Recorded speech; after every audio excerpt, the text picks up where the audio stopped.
Sean Baker's the name of Time Boxing's the game. Welcome to episode 3 of On The Ropes. Last episode I said consistency was key, and then I patched the third episode for 2 weeks.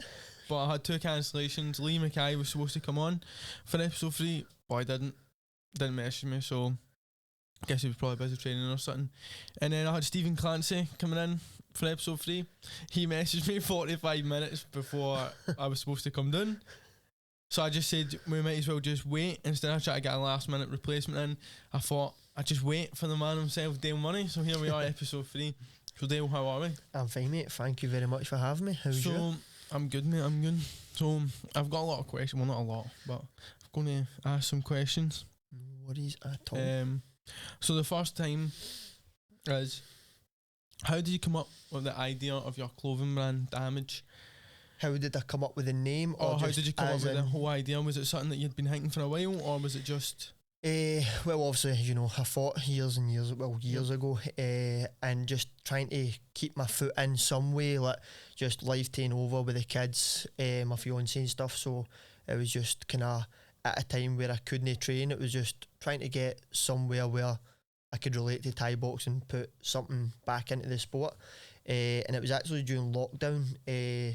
I kind of came up with the idea to let's start a kind of clothing brand. It was probably the worst time to start, but everywhere was closed, and like the shipping prices that I was like sampling from China, Pakistan, Thailand, try to just get simple kind of samples delivered and stuff, but the money I was paying and forking out during the COVID times, it was crazy. Would you say it's all worth it now? Oh, 100%. I like as much as we're still early days of the business and like the website and stuff getting kind of made, like it's kind of slow but surely getting there. Like just try to get that audience and trying to get like the kind of like the constant kind of market as such. So you mentioned that you were a fighter years ago. See, when you were a fighter, yes, did you ever have any thoughts of in the brand like in the back of your head? No, mate. Like to be fair, like I was sponsored by Muscle Bound clothing. Muscle Bound. Everybody knows who Muscle Bound is. Yeah, big card. And like I loved his shorts. So like I didn't wear any other shorts other than Muscle Bounds purely because they were comfort. They were lightweight. Like it didn't really go too heavy with like the crazy embroidery or anything like that. It was just nice, simple designs and. That's what I loved, like, because like you only have like a big massive patch and it was like restricting you or stuff. So the only kind of clothing brand that I did wear when I was Muscle Bound at the time. So generally all I was really doing was I'd been doing it for I was 8 years old, so that's all I kind of knew. I was fighting. Like I didn't even think like after even coaching was never even really like a much part of my kind of way I kind of wanted it to kind of plan out. Have you ever thought about coming back and fighting? Aye, mate. To be fair, I get messages quite a lot, like more often than you would probably imagine, since I'm a fat cunt. But I've been at the ring 7 years now, so does it feel like 7? Oh, mate, it feels like 27. I feel so old, mate. Like my last fight was like 23, so and I've had like 3 kids and like. Just living, but just living, mate. Just enjoying food. Like I was malnourished for so long. But mate, I would love to do it. But obviously, you've never been in the ring yourself. But it's a lot of work. Like you train like every day as such. But like there's so much to it in the background. Like your prep, your meal preps, like your conditioning, your running, your sprints. It's not just the case of turning up and fighting. Plus you're getting these people now at a high level that this is what they're doing full time. They're either PTing in the gym, coaching, or like they're just going and training every day. And like the likes of going to Thailand, sponsorships now, like people offering to go here and there. So like at the level that I was fighting at, like A-class level and like British level, kind of getting into like European level, it was like big people that were training constantly, and it was just hard. And at the time where I was maybe kind of getting to my peak, that is when like obviously my missus fell pregnant and stuff. So like just kind of priorities change and like things happen. And obviously looking back, I'd love to get in the ring. I'd fight tomorrow, like if I had to. Like I would. Like I mean, I'd go in at 100 kilo happy, but the fitness wouldn't be there, the mind would be there, and going right, this is what I need to do. But the body doesn't follow what I want it to do now. So, how did you come up with the idea of not so much sponsoring, but supplying so many younger up and coming Muay Thai fighters in Scotland with the amount of stuff? You sponsor a lot of great young up and coming. You got Stephen Clancy, Lee Mackay, Jamie McCaw, Kyle Donnelly, Rudy. Yep. You've got a lot of people who are going to be up there. Yeah. So where did that kind of come from? Because you supply a lot, and you've got a lot of options in there, and everybody's always getting it. Yeah. I just kind of feel like it's my way of giving back to something that I've done this since I was 8. Do you know what I mean? I'm 22 years in the sport. And at the time, like, when I was like training, like, CAD helped me out massively. Like, he did. Like, I think it was like the sponsored fighters got something like £250 like a year to spend in his shop. But if you maybe like ran out of like your supplements, like your protein, he would generally just be like, "Oh, come on up and we'll take you out for a meal." And then before you know it, he's like handing you another pair of shorts, and he's handing you like another t-shirt to train in and stuff, or a jumper, or like, come in and see me before your fight, and we'll get you like a tracksuit to wear for your fight and stuff. Like, and I think that goes places. Like, people who are willing to help, like, give it no just giving out free stuff. That's not what it's all about, because you do get a lot of leeches out there that will just be like, gimme, like, I want free stuff, or like the amount of messages I get is unreal. But I think, to be honest with you, like, having that kind of happy medium where I'm happy to give people some stuff, because I know how hard it is as a young coming through fighter. And also it's a kind of marketing and business thing as well, because like, I need people to see good level of like kind of people wearing my stuff, or even people starting up, because you need that variety. You can't just aim high and like expect the world to happen like that. Like, you need like newcomers. 100%, because it's a business at the end of the day. You can't just throw money at things that on the hang, but you do need like a volume of it come back. So if you're showing a bit of kind of support to somebody, you're expecting the support back, like tagging me and stuff, and that's what I'm kind of basically doing. And I've messaged a couple of other clothing brands and like basically kind of got some idea of how they work, and like everybody's basically saying like the first year is a lot of output, like a lot of spending, a lot of kind of trial and error things, and a lot of free giveaways, like freebies and stuff. So but hoping, believing karma comes round as well. So that is basically the way I do it, like, just to try and help out the kind of young up and coming fighters, but also in return, hopefully it comes back round, like, to help the business as such. So I've got a blind rank for you today, right?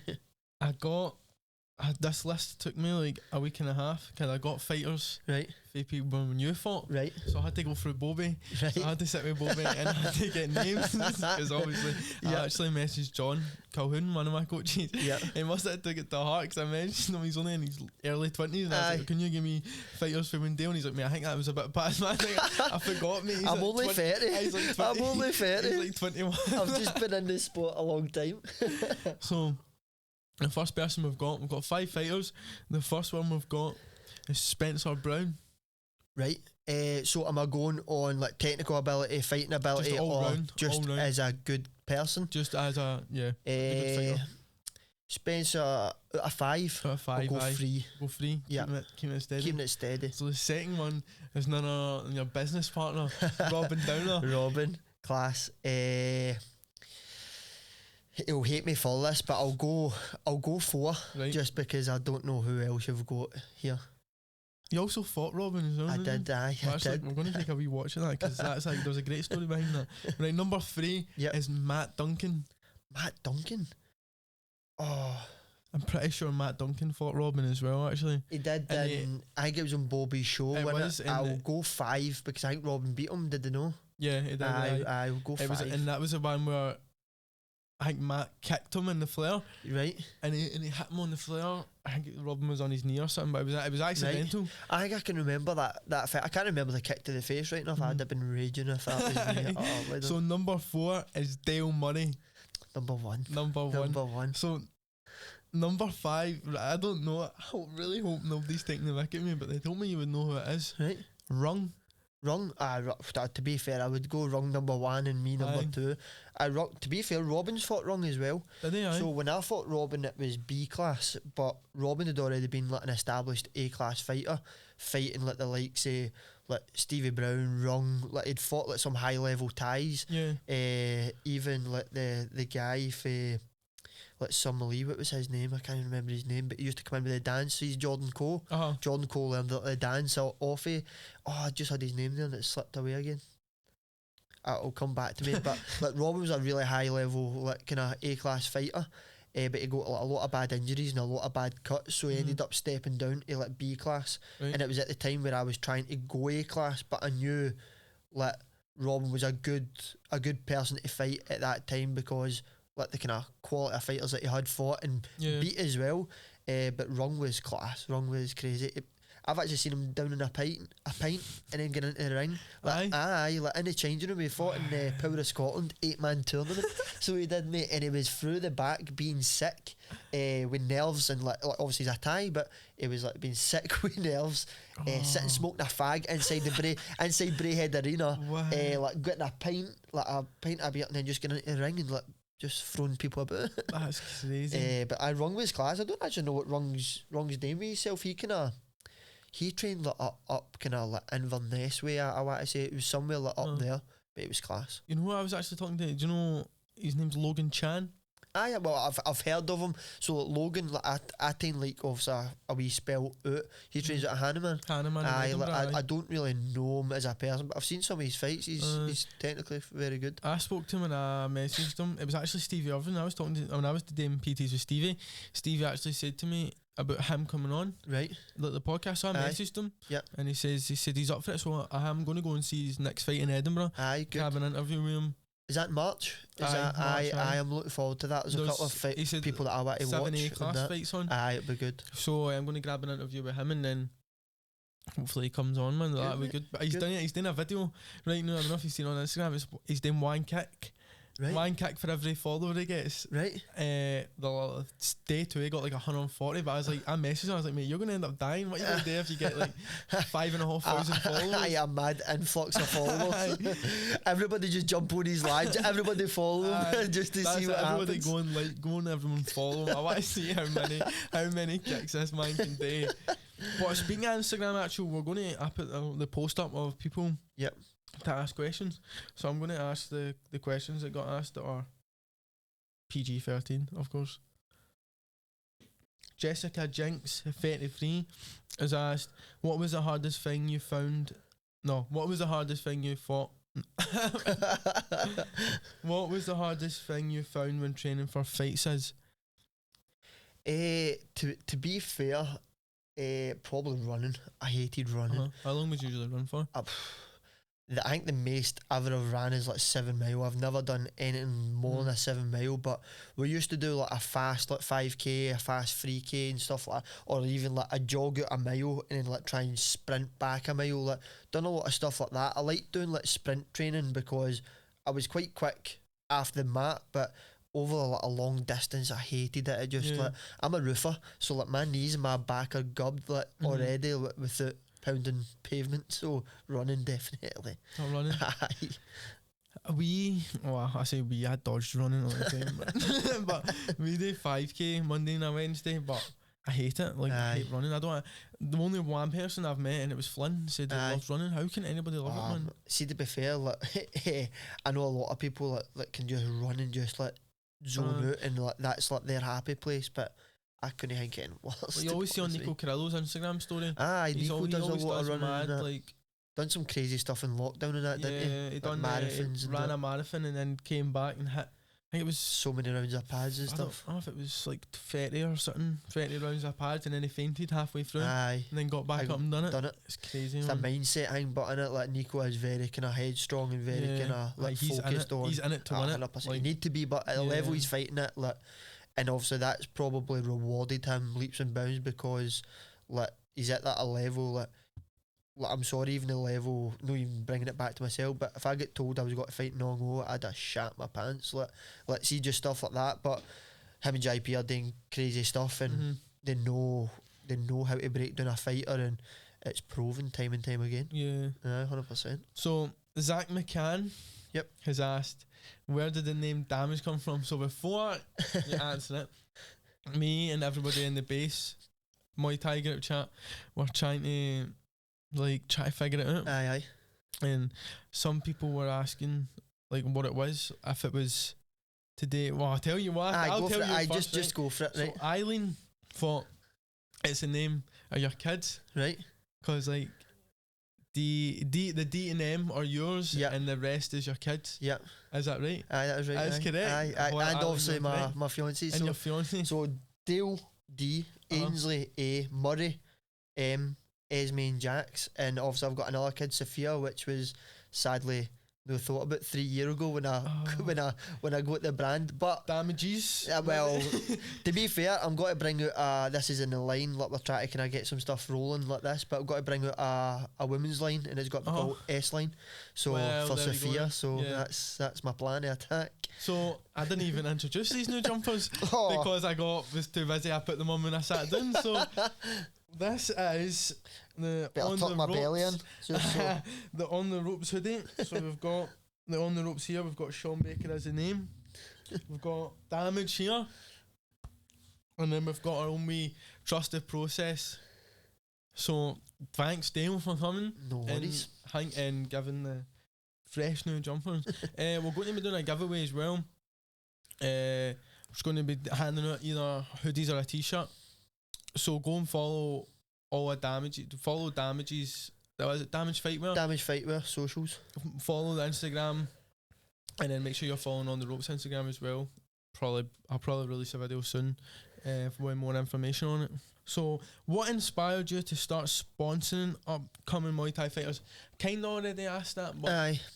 Again, just to put back into the kind of Thai community, but also as much as I've not fought in years, I still kind of stayed very, very kind of up to date with stuff. I've always fighters have contacted me, can we go and do pads, and we've went to kind of some local gyms and held pads, and always liked to go to fight shows and stuff. Me and my missus and a couple of my mates and their missus, we used to go, right, let's go to Yokow, let's go to POS, let's go to MTB and stuff. We always did stuff like that. So just to keep in the loop, it's something that I've done since I was 8 years old. It's not just something I can just turn a blind eye on. It's something that's imprinted into me. So always like to kind of stay in the loop. So I've always kind of knew who was up and coming, and social media circulating names who are doing well and winning belts and stuff. One person, but I'll be very honest, and obviously I coach him, is Kyle Donnelly. I didn't even know who.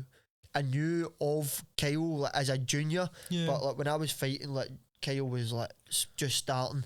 His big brother Liam as well had just kind of started as well, and I didn't really know of him until he beat Jamie, and I was like, oh my god, he is frightening. And then obviously as it goes on, I was at the show speaking to Bowie, and then Bowie's obviously got me part of the coaching team at Karma. So but as somebody who's won his amount of belts as Kyle, I still didn't even have any videos or content of him that I knew. So there is people out there who are under the radar. So again, tag me in everything if you want me to see your videos, and it's a possibility to get future sponsors on board as well. So see when you're selecting, is it just what kind of eye grabs, what kind of draws you to selecting for a sponsorship? For a sponsorship, yeah. I've not really got MD as such. I tried to get a mixture of sponsors as such. Obviously my very first sponsor was Shawsy, Chris Shaw. I work with Chris my gaffer, so he was brilliant. He's the first person to win a world title and damage shots and stuff. What he done, every training video would post the damage t-shirt, damage shots, and I think especially going forward, because I've had a lot of kind of no horrible messages to people, but I've had to be that nagging person, can you please tag me in stuff. I'm not just here to give you out free stuff all the time. I can't just keep giving out free. I need the content back. I need pictures, videos, tags, everybody go and check out Damage's new website and stuff. Like, we need that. Like, we are just like, we're down here now, in order to keep going through the stages and to get like a high level brand. We need as much backing for social media, for the sponsors as possible. So that's been a couple of kind of questions I've had to kind of say to people. Look, like, you need to start posting more. Like, I need you to wear it, and I don't want to be that guy, but if you're sponsored by Yocal, if you're sponsored by like Y Crew, they will tell you terms and conditions that you can't wear another fight brand, you can't wear that. I'm not doing that. You can wear whatever fight brand. I still wear other fight brands. Like I'm the owner of Damej, and I still wear fight brands, so I'm not going to say you can't wear that, but I still need people to wear my stuff and tag me. Yeah. So that is like, and as much I get messages all the time, can you sponsor me, can you sponsor me, can you sponsor me, what does it involve to be sponsored? But these people, as soon as like I say, oh, at the minute I'm not taking any more sponsorships on, they don't even like a post that I've posted, or they don't even like share any of the stuff. So like, they're just in it for free stuff, and that's what I said earlier about the leeches. Like again, like, I'll probably not do any more sponsorships now for a while, but if there's one person out there who is sharing all my stuff, tagging me in stuff to get my platform and Damej up there, to get his name out there as well in my eyes, then that's something that if one person sees that and buys a pair of shorts, he's done something for the website or for the brand that other people who sponsor hasn't even done. Do you know what I mean? Like, if they're no sponsoring, or if they're no doing if they're no uploading pictures of them and their stuff, like Jamie's always done it. Jamie's always tagged me and stuff. Shaw's always tagged me and stuff. Kyle as well. Like, I just need more content for a few of the other sponsors, just in order to get to that next level of, because every little helps, isn't it? Of course, mate. And at the same time, I'm at a small. Like, I've just reached 1,000 followers like a couple of weeks ago. Like, I'm not a millionaire. Like, the majority of my stock I've gave away free to get the brand out there. So it's now about trying to get the foundation of the brand kind of solid, so it can then branch out. And to be fair, like, we're at a stage now where like Oren Moore, like Anarchy Fight, like obviously I done my own show, like that Collateral Damage. So like they shows are now wanting to wear Damage, which is massive. Like seeing your brand like on a show that you went and seen when you were a wee guy and like looked up to. Like, Oren Moore's been in the game for years. They went away for a while, but they broke back. They also had the first card in a while. Like, Shawzy won the world title on, and there was like Keith McGlatton fought in it. Some good people fought in it. So for them to now contact me and ask me to kind of sponsor the event, and for them to wear my brand, like, it's just got to build momentum for there. Like, that's what it's all about. And again, like, you scratch my back, I'm going to also scratch yours. So it's a lot. Business is a lot about kind of networking. It is 100%. Like, you need to be in with people that are networking, same like-minded, and being able to want, like, for like yourself, you're wanting on the ropes to go hang. So you're helping me, I'm helping you. Like, it's the only way, like, we're going to grow. We'll grow together. You got to help each other, innit? You got to help each other. And again, like, there's a lot of people that will go, I'm not working with that brand because such and such. I'm not working with them. Like Jency for Fightwear brand contacted me the morning saying, you want to put a show on together? Like, why no? Exactly. Do you want to do a collab together? Why no? There's piece of pie for everybody. Like Twins, Fairtex, Top King, Raja, Boone, they've all been like leading the way for how long in Thailand, exactly. UK, European. So what is the likes of, why can UK brands no lead the way for a while? Like, do you know what I mean? And that's like, my mindset's like that, and might be a wee bit hopeful, but why no? Why work together? Why no? Like, there's like 5-6 major Yocal, 7 major brands that I've just mentioned there that have all been able to be successful within their own kind of way. Like, they all still sell shin pads to this day. They all still sell gloves. They all still sell shorts, t-shirts, whatever. So why no? Can I promote other fightwears as well? You mentioned you seen Chris Shaw winning the world title wearing your stuff. So how did that make you feel? Class. Obviously, like, I've knew Chris for years, like, gone back 10 plus years. Like, I knew Chris through fighting, but we didn't even know each other were roofers. Then we did, and then like, obviously when he kind of went himself and he's got his own business, he's like, he's seen some of my work, started going out with him at weekends and stuff, and then I eventually went books in with him. But like, aye, mate, it was good because I was work with Chris, fighting in one championship. Like, that's something that I could have only have dreamed a day new. Like, when I was fighting, there was nothing really like that back then. The money that's going about now, like, I was still fighting in like town halls for like 200 quid. Like, do you know what I mean? That was like the end. It's taking a week off work because you were cut or lumped up, and like, you're going, that 200 quid was worth it. Do you know what I mean? But it's good to, like, and again, like, what he's done for Scottish Thai boxing is phenomenal. 100%. So it's good to see him obviously repping the brand. You had done a fight show, Damej fight show. Yep. It was 16th September last year, wasn't it? In the air. So, mate, aye. Because I was actually at it. And we had we and my Josh Calgie, shout out Calgie by the way. We went to the one in there because obviously you started at like 1 o'clock-ish. It was like, and then we had Robbie, Dylan, and Aldo. Yep. I almost forgot my boy Aldo there by the way. We're fighting in the Siam Wars in East Kilbride. East Kilbride, aye, so that's right. Watched because the main event was Lloyd Wright and Kyle Donnelly. That was a co-main event. Co-main event. So it was, yeah. That was a great fight as well, man. It was a good fight. It was Love a good to fight. see they two fight again. To be fair, like, Kyle has came on leaps and bounds, and also, like, it was, to be fair, without getting into it, it was Louis made it very scrappy and messy to try and get a deter away for Kyle's long, like, legs and punches and stuff. Obviously done the research and obviously had the game plan, and it worked well. I did still at the time feel that Kyle did a lot more of the cleaner work, like, tried to make more of a fight of it, tried to actually, like, land the bigger scoring kind of techniques and stuff. But watching it back, like, the judges, they did go it right. It was a hard fight to call. Lloyd Wright's very good in the clinch, man. He's really clinch really gym in it, like Jack as well. Like, they've always had, like, big clinch, but I didn't even think that Lloyd done a lot in the clinch. I just feel like he had, like, the bear hug, and it was like more of a kind of, it wasn't like a technique to even throw. It was just more of a lean on against the ropes to try and, like, pull him down. So it was hard, but we'd actually been drilling that kind of stuff anyway, and it wasn't until, like, the third round that Kyle kind of started proper, like, sinking the hips down, locking in the arms to turn. But like, you could have said shoulda, woulda, could have, but it was a good fight. So talk to me about building your own show, how that must cause some amount of stress. What was it like? Mate, I didn't want to put a show on. No? Honestly, like, I never thought going into, like, Damage, like, doing the kind of Fightwear and stuff, I never really, didn't interest me. I'd helped out previous shows, and kind of know that I didn't really get the thanks for it, but it was just like, I done a lot of the matchmaking and stuff, and it was a headache. Like, it was stress that I just didn't need.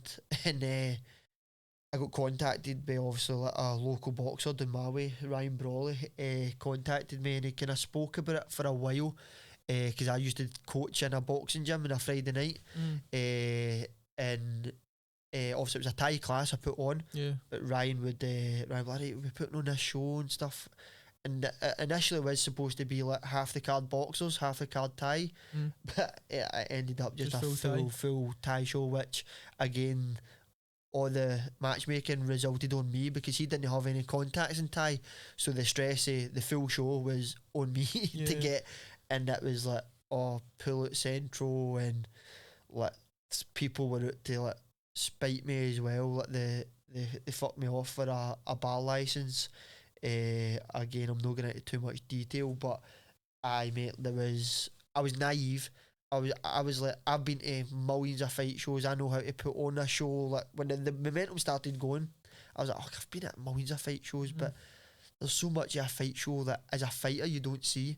Like, you don't appreciate, like, the wee guy coming in and telling you, like, there's your 8-ounce gloves, you're fighting in 10 minutes, you're like, no bother, mate, I'm just about to go out here and get my face punched in, like, cheers, like, but, like, see, when you're organising a show, before you know it, you're going, who rings a bell at a show?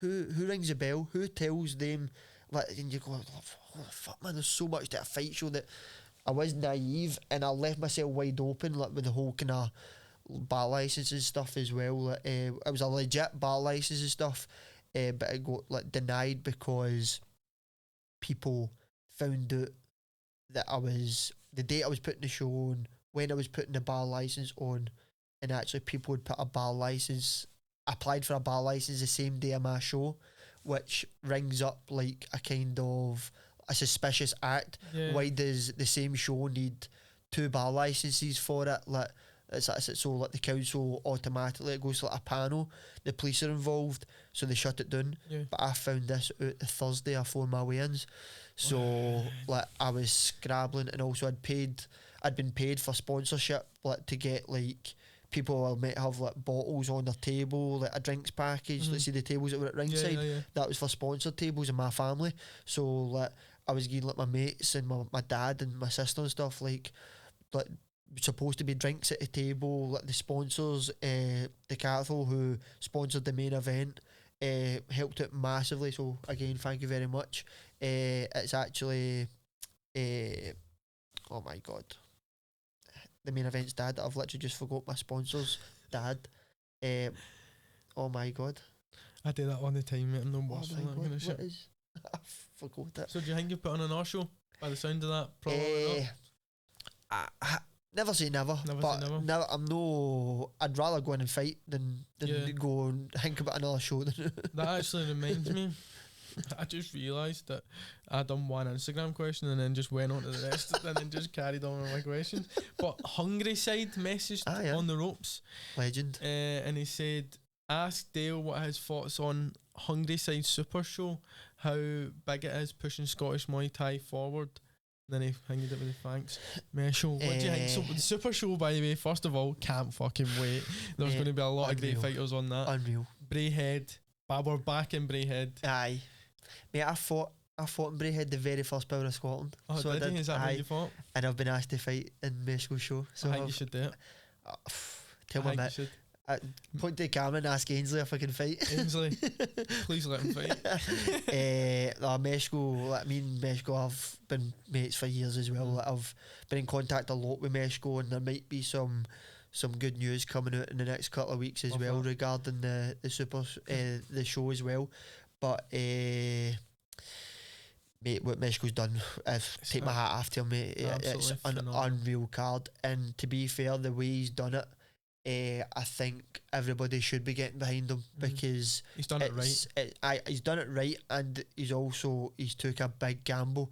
Like there's reasons why like places like the Brayhead Arena, SECC, Armadillo, or like Hydro, there's reasons why not a lot of people put fight shows in these places. The quantities, the numbers of ticket sales that need to even become a profitable margin is crazy. Like he needs to sell something like so many 1,000 tickets to basically not even turn a profit to like break just even. Money. Aye, but again, hat after him. What he's doing is correct, and like bear in mind, like Mesco's been in this game for years, probably close to 20 years as well. So like he sponsors some big fighters, like, the way he done it through Hungry Side, like Liam Nolan, Joe Ryan, like, the roster of fighters he's got on that show is Rudy frightening. as well. Rudy was Kyle, Jamie actually, Jamie. He actually got asked to fight on it as well. Aye, like there's the talent has got to be on show at that fight show has got to be incredible. And if I'm no fighting on it, I'm there in the front row wanting to go. But obviously, I'm saying no fighting on it. Like, I'd love to be able to do that, but it's just weighing out the pros and cons. Is just to be able to say like fought back in Brayhead Arena. Probably I think it was 15 years ago. I fought in Brayhead Arena. Does it feel 16 years ago? I bet it doesn't feel like that. No, it doesn't.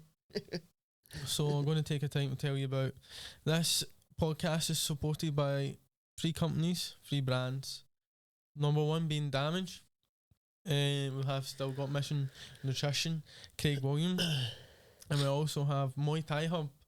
So make sure you check all their socials out, all their Facebooks, Instagrams. I don't know if Dam's got a TikTok.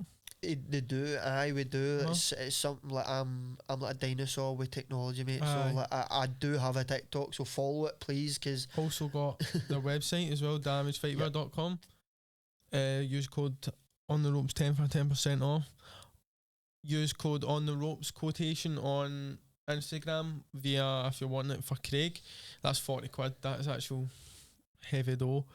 And then Muay Thai Hub, Joe Turner. I was actually on FaceTime last night to Joe Turner. Joe's class. He was giving me all sorts of pointers, helps with my Instagram reels, a lot. So make sure you go follow Muay Thai Hub, Boxing Hub, MMA Hub, Kickboxing Hub.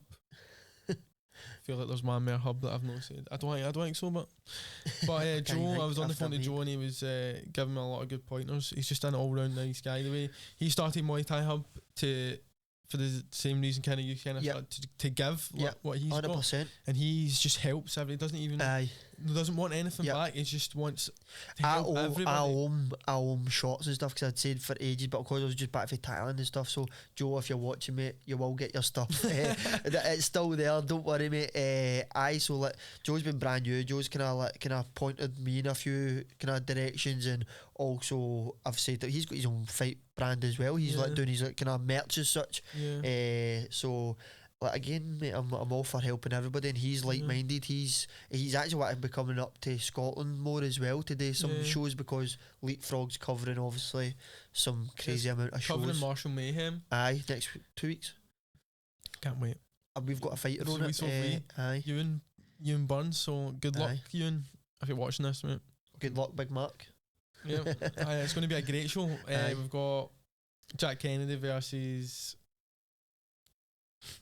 I was going to forget his name, but I'm not going to lie because you forgot his name. I forgot his name. It's James McKenzie. James McKenzie. I don't, but see that way I forgot it, and then it came back straight away as if like I've spoken with James like the last 2 episodes. Can I just say something? Craig, I'm so sorry. I've literally just sponsored Craig, man, and he's a fucking legend. And I've generally tried to think like, on the spot, what is his name?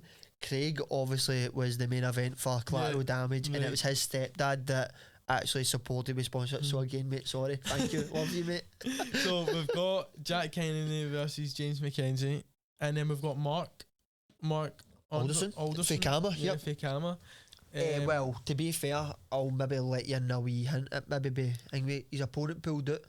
So it did. So he's got a new opponent, and I don't even know who he's fighting. Ali Smith is actually obviously who runs Martial Mayhem. He's been doing PTs at Akama. So he's in like the Kama chat with like the rest of the fighters and coaches and stuff. And he's saying like to keep an eye out in the next couple of days. So I think they've got to announce it soon. So it's meant to be another brilliant fight. But who that is, I'm not too sure, mate. But there was great fights on that show, man. Aye, there is. To be fair, like what Ali's doing, Ali again. Like I used to get PTs off Ali when I was 9-10 year old. He's been like high level for years. We used to travel down to Ayr like every Saturday or Sunday and get PTs off Ali. Brilliant guy. And obviously him and Paul now are doing like Martial Mayhem together.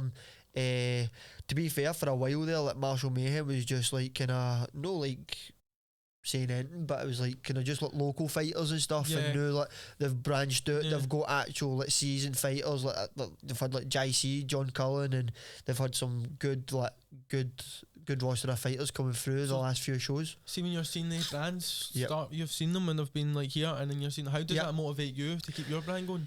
100%. It's just consistency, innit? Like I feel 100%. I feel like if I keep doing what I'm doing with Damej, like me and Robin, like we're putting a lot of work into it, mate. Like to try and make it as best as we can. Like we're sampling things, like we're sampling gloves, sampling shin pads and stuff like that, just to bring a more volume of like I'm not just a clothing brand. I want to like. Hence why I did end up doing the show. I want to be like an actual fight brand where like no saying I would ever have a gym or anything like that, because like as far as I'm aware, Damej is located in Kama. What Bibby's done for me is something that people have knew for years. I've never even thought of doing it like that for me, and Bibby's been brand new. So but mate, like I just feel with Damej, if I just keep doing what I'm doing, mate, it's the only ways up, innit? Like just keep thinking positive, 100%, mate. And also I've got a reason, mate. I've got 3 young kids, I've got a missus, like want to work hard for them, give them a better life like what we've already got. And also I don't want to be on a roof in the pissing rain and snowy weather every day of my life, mate. So that is a plan, obviously. Not got to be in the near future, but hopefully could have this conversation again in 3 year time and see 5 year time and see the development. But again, like you can't just jump in. Like you need to start off. So as a fight show, I had one A class fight on it.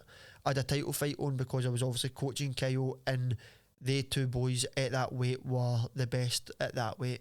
So I put that on, but I wanted to be more local fighters as well for my first show, because again, like, I was getting in there naive. I didn't know to what expense like a fight show actually comes to.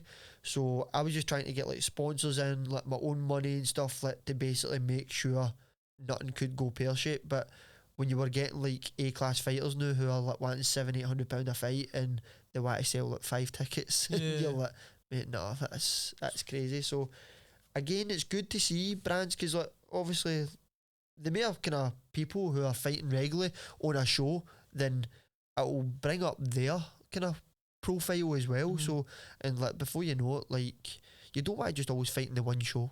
Like, you want to kind of try and establish, like, down south, fighting like MTB, Martial Mayhem, Damage, proper fights. You want to fight on a lot of like POS, like start gradually getting up there. And like, to be fair, POS has always been very high. They started Brayhead Arena. Like, you don't really get much better than Brayhead Arena. Exactly. And then for a while, like, it was like a lot of kind of local fights, and obviously you had like Chris obviously headlining every show, Tam McCourt and stuff. So a lot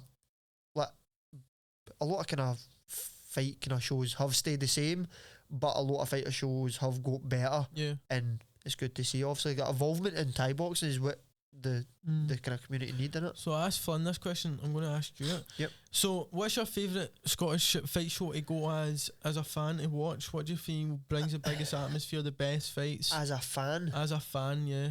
Oh, to be fair, like, I've been to Oran Moor, like years and years ago, when it was obviously like prime, when you were getting the likes of like Stevie Brown, Mark DeLuca. That was like an outrageous fight. You're getting Keith McLaughlin, Chris Shaw, a lot of kind of big names.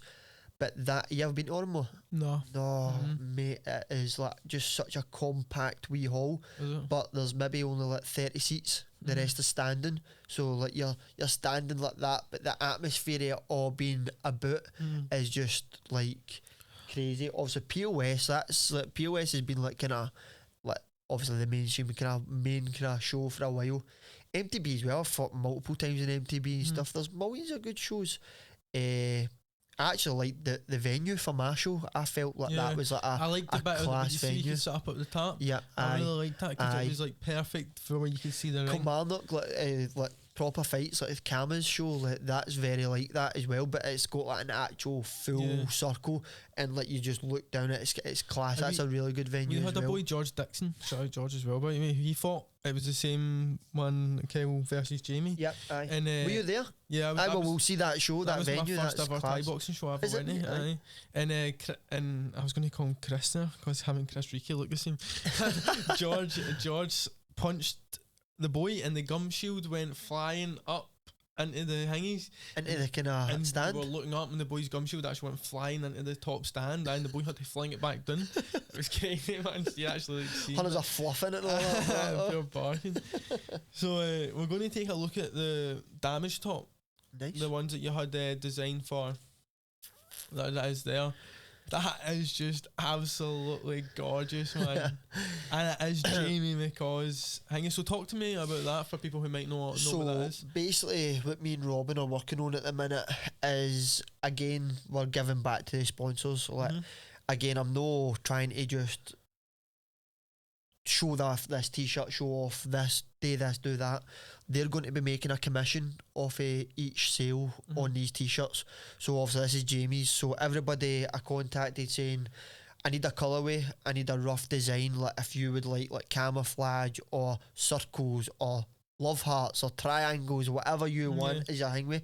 And Jamie kind of went like with a free flow. Like, he just basically said, I want some blues and blacks, and we were just pinging him over a couple of designs, and like he kind of confirmed this one. And to be fair, mate, it's an unreal tap. It's looking good, and the shots look even better, to be fair. That's class. Aye, but everybody's got their own unique design. Who they gave me a colourway, they gave me, so like Stephen Clancy, like he said they wanted like tiger print or like a kind of like a tiger score on it, and he wanted pink.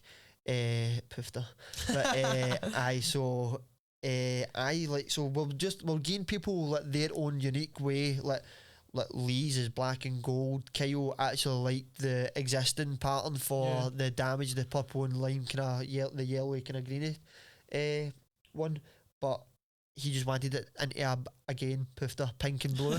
So and then like Rudy just said, I want a plain t-shirt with pink sleeves. So like I've gave everybody like their own free reign. Like I'm no going, this is what you're getting, this is what you need to try and sell. That's not the case. It's been their own design, and the only way like we can do this is if they basically get the kind of the backing, the following, the support for people want to wear their own kind of design. So for episode 4 of On The Ropes, we have something special, something different. So we're going to have 2 guests as a one-off. We're going to have 2 guests in, and it's 2 people who are fighting each other.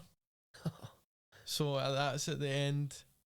So I'll be filming that the 1st of March, and they're fighting at the end of March. I'm not going to drop the 2 people I think I know, just for the week, kind of. And it is for a title. Yep. And it is a headline for one of the shows in Scotland. So that is going to be absolutely amazing. Both boys who are fighting are very respectful. I'm really excited to watch this fight. So even having the chance to sit down and talk to both of them at the same time is going to be very good. But you were in Thailand. This is so mad. So my last 3 guests, including you, have all just came back from Thailand. Flynn and Jamie. Yeah. Obviously, sadly, Jamie's away, but you missing him? My heart's broke, but he's doing well. So he's good. So talk to me about the Thailand trip. Why were you over there in Thailand? Thailand was class, mate. So obviously Kyle Donnelly, Kama, he got the opportunity again to go and represent Scotland in the WBC World Championships. Again, Lumpini Stadium, like something that only people can dream of. What was the atmosphere like? Unreal, mate. Unreal. Unfortunately, Kyle didn't manage to get the actual fight in the Lumpini because he didn't qualify. But mate, just even to be there, like at such a young age, Kyle's still young. He's still a pup. Still lots of years to grow. Lots of years to. Doesn't even need to get better. He's probably one of the most technical, gifted person I've ever held pads for or coached. Just wasn't his day on the day, so unfortunately that. But didn't let it dampen. We still, I helped Team Scotland. Big shout out to Andy Rose. He actually let me kind of be a part of his kind of the boys for Aberdeen. Aberdeen. But it was class just being able to experience that. Like. It's something I've never experienced before. Is it surreal? Aye, mate. I've been to Thailand twice, purely training, like for fight camps and stuff. Never even been inside Lumpini, never even been inside Raja, and been able to one of Andy Rose's fighters, young Jackson. He fought. He was the very first person to fight in the final. Oh, was he really? From like Team Scotland. Yeah. So I got the privilege to be able to be in like the changing rooms, like Lumpini. Man. Walk out to the ring with him, stand in the corner. Obviously his coaches, Keith and Andy and Keith, they were doing the corner, but like even just Andy letting me be part of Team Scotland and stuff, because obviously he's like he was one of the main representatives for WBC Scotland. So again, shout out to him, because that was something that as a fighter I've only ever dreamed in. I'm too fat to fight in it now, so I'll take a coaching ticket any day. You had a title, didn't you? WBC. I mate. Was it WBC? You fought 66 kg, 66.6 WBC British. And obviously I've had titles for junior level and obviously pro-am and stuff as well. How long did you fight for? Like top level or all in? Like how long you been training for? So I've trained for I was 8 years old under Scott Russell. Again, legend, obviously coached me for years right up until literally to I stop fighting. But my first fight, like, I was a dead shy, kind of dead timid person. Didn't like getting hit, believe it or not. So I was kind of more there for like kind of self-defense aspect, and like I like the grading. Obviously, a couple of my mates were doing karate and stuff, and like they were like, "Oh, I've got a new belt and stuff." Like karate just wasn't for me. It didn't really suit what I kind of hang with. Went to one Thai class, and obviously, like yourself, hooked for the get-go. So I didn't have my first fight till I was about 11. I think it was about 3 years in, so maybe 10. I done a couple of interclubs and stuff, and basically got battered every day just to have people in the gym, because I was I was one of the only juniors that Scott actually coached. So it was like grown men, and then it wasn't until like Scott Kerr was coming along with his dad, like so it was like me and Scott for like years was the only juniors like in for about 6-7 years.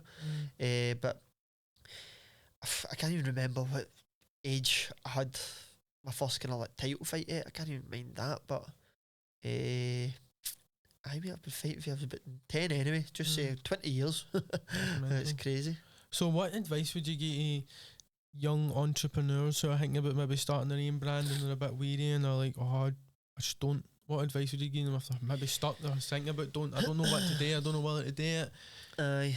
It's hard because obviously I'm still learning as every business does. Like you're still learning every day, but if you've got a solid plan and you believe in that plan, then stick to your guns. Like nobody can tell you.